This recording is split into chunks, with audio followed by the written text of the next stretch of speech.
I just closed on this 1,000 square foot empty slate of a building. And over the next couple of months, I'm going to turn it into my dream YouTube studio. But before I show you the plans, I've got to tell you how we got here because it's kind of a wild story. I've been making videos since August 2020, and for the first 4 years, I did everything out of my home office while working demanding full-time jobs. First as a city planner for a neighboring suburb, then as the lead transportation planner for the city of Madison. By early 2024, I was becoming a bit of a distraction at work, and I was hitting a wall of burnout. So I took a leap of faith. I left the city job, and I went full-time into content creation. And at first, this was the right choice. The channel grew rapidly, and the burnout vanished. But then, a new feeling crept in. My world started shrinking. Days would pass where I wouldn't leave the house. Going just a few blocks to the grocery store felt daunting, and traveling anywhere else just stopped. And because of this, my creativity dried up because I wasn't seeing much of the world anymore. And the burnout came back harder than ever as I struggled to make videos. And that's when I realized I'm just not built for working from home. I think that I need the ritual of going to work. I need a dedicated creative workspace. Honestly, I just need a reason to be forced to put pants on in the morning. I scoured LoopNet and Property Drive, and after looking for a while, I found a 400 square foot office space for about $700 a month. And it seemed perfect. It had 2 sources of fiber internet, it was 10 minutes from home, and the landlord said I could do whatever I wanted to the space, from mounting a server to the wall to putting sound panels all over the place. And this is the space, and in many ways, it's perfect for me. My editor's 100% remote and lives in a different part of the country, so I don't need room for anyone but myself. And 400 square feet is a ton for what I do. It's given me ample space for storage, room for a nice kitchenette, and even space for larger pro-level gear, like my Amaran key and fill lights that I could have never fit in my home office. But in other ways, the perfection was a bit of a facade.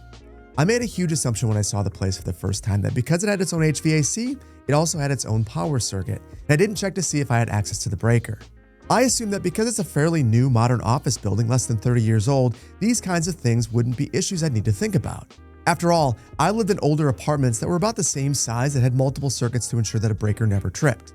Unfortunately, you know what they say about assuming things. Don't. The building has been hastily repartitioned over the years, a fact that the maintenance team let me know during our many conversations. This honestly should have been obvious to me the moment that I looked at the light switches. I've never seen such wacky light switch placement. Why would there be a switch right here unless there used to be a door right here right into the neighboring suite? Well, that's because there used to be a door right here into the neighboring suite. My office used to be a part of theirs. And wacky light switches aren't the only consequence. I don't have my own electrical circuit. And while that might not be an issue for a lawyer's office, the use that used to be here, it's a major consideration when you're running multiple powerful GPUs and a server. And that's to say nothing of the kitchenette, which draws way more power than you might imagine. As it turns out, almost my entire suite and part of the neighboring suite is on a single 25 amp breaker. So let's do a little bit of math. My gaming PC, with its RX 5090, can draw between 8 and 10 amps under load. My streaming PC, with a 5080, draws approximately 6 amps. My microwave can spike to 7 amps, the mini fridge to 2 amps when the compressor turns on, the coffee pot to 10 amps when brewing, and the grinder to 2.5 amps. And my server, with its Dream Machine, Synology 8-bay NAS, 8 spinning drives, and a Mac Mini, should draw about 2 amps. Add all that together, and it's nearly 40 amps max draw. Now, obviously, I'm not going to use everything all at once, but it's not crazy to think that there might be times when things spike at the same time. For instance, let's say I want to brew a pot of coffee while I'm recording. That alone could put me dangerously close to 25 amps. And what I've learned is that the general rule is you never want to exceed 80% of the rated amperage for your breaker, otherwise you risk tripping it. So for my needs, this space would need to have 2 circuits minimum. Instead, tripping circuits became a bit of a pastime for me. I ended up being able to work around this by being strategic with my energy use and by adding surge protectors that would hopefully trip before the circuit breaker popped. And after figuring things out, I got things to be mostly stable. That is, until an IT company leased the space next door. They set up a PC test bench opposite my recording space on the exact same circuit. You can imagine what happened next. The circuit started tripping way more frequently, once a week or so. Now, while I have UPSs to handle flickers, they only provide 10 or so minutes of backup during outages, plenty of time to shut down if needed or flip the breaker assuming you have access to it, but again, I do not. And even though the breaker is steps away from my office door, it's behind lock and key. I need to ask maintenance to flip it if it pops, and they aren't in this building. It can take them 30 to 60 minutes just to get here to reset things. So as you can imagine, that's pretty damn frustrating. Then came the HVAC saga. In July, the heat pump that provides heating and cooling to my unit failed repeatedly, sending my office temperatures well over 85 Fahrenheit. It was absolutely impossible to work here, and it took over a month to get the issues resolved. But after we finally got them resolved, new issues began. You see, my thermostat is in the room with the PCs, and because the PCs kick out so much heat, the heat pump is constantly blasting cold air to compensate. And wouldn't you know it, the neighboring unit with the test bench is served by the exact same heat pump, and they had no way to turn it off. So their solution was to get a space heater, which, you guessed it, tripped the breaker once again. My one saving grace was that in the middle of all these outages, I realized that one specific outlet wasn't tripping. And to stop the madness, I ran a 20-foot power cable from my PCs directly to that outlet. Now, for the most part, that worked. The outlet is never tripped, but I still lose power sporadically to the server and the kitchenette. It's not as devastating, but it's definitely forced me to modify my entire workflow. And let's be honest, running a power cable across the office is not a long-term solution, and it's potentially a fire hazard. And eventually, I just got tired of trying to figure out my amperages just to keep the lights in the space on. So I went back to the real estate websites armed with a new list of requirements, the most important of which was access to my own breaker and adequate power provision. Now, one of the interesting things about these commercial property websites is that by default, they mix the places that are for sale and for lease and show you everything. So while I wasn't specifically looking for a place to buy, when I saw it, I was so intrigued I had to click on it. The building is one of the most interesting that I had seen available. It was a former auto repair shop that was redeveloped into a super cool flex space. The surrounding uses were all very compatible with what I do, a mix of offices and small-scale retail users, and even some artist workspaces. So I just assumed it would be crazy expensive. But at under $200,000, I had not seen another property in Dane County that cheap. And that might sound like a lot, but it would mean that a mortgage would be only slightly higher than my rent. Plus, the building has enough solar panels to offset my energy usage, meaning no power bills for me. A huge deal with how expensive electricity has become recently. The real kicker, though, is that it's an investment. I'd own it, I can customize it however I want, and have complete predictability for the long term. So I rushed to tour it, and the moment I walked in, I knew that I wanted to buy it. There were multiple offers, but thankfully the new owner was intrigued by my use, and on a personal level, we kind of just hit it off. And as a result, as of last Friday, I now own the space.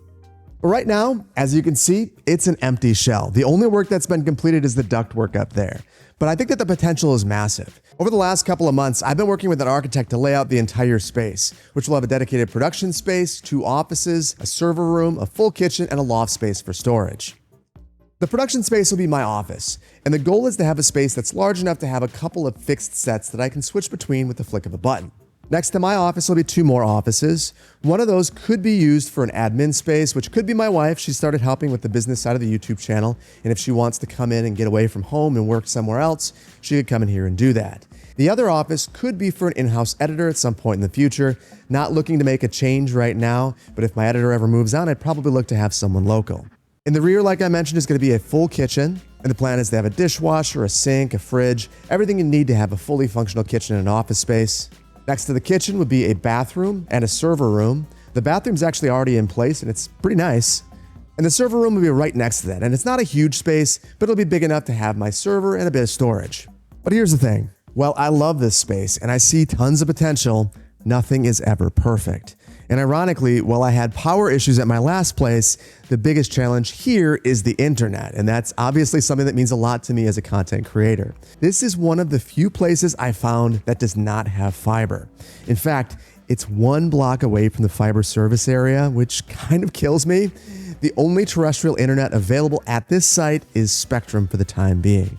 And while they're planning a high split upgrade to their cable network so they can provide 1 gig symmetrical speeds to all existing cable customers, that upgrade has been taking longer than expected.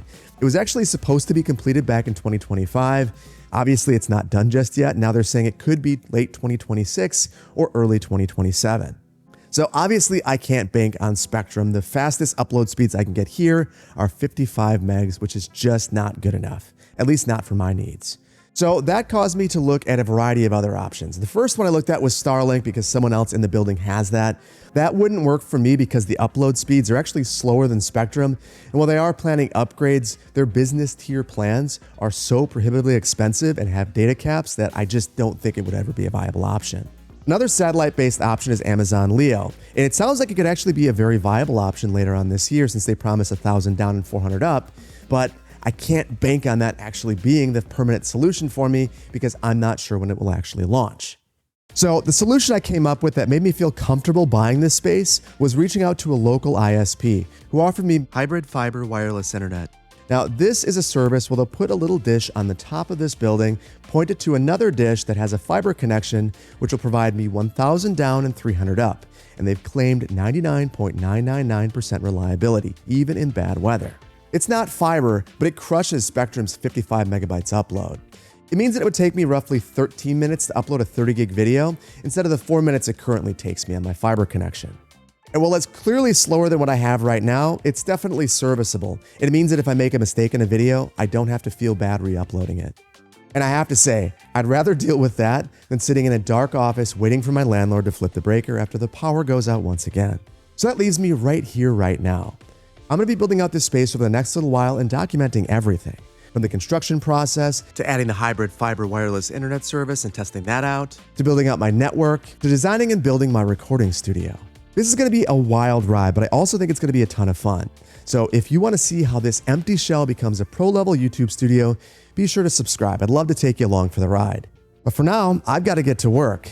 Lumber arrives tomorrow morning, and I need to map out my Ethernet runs. So I'm going to see you in the next one. Thank you so much for joining me. Take care. Bye-bye.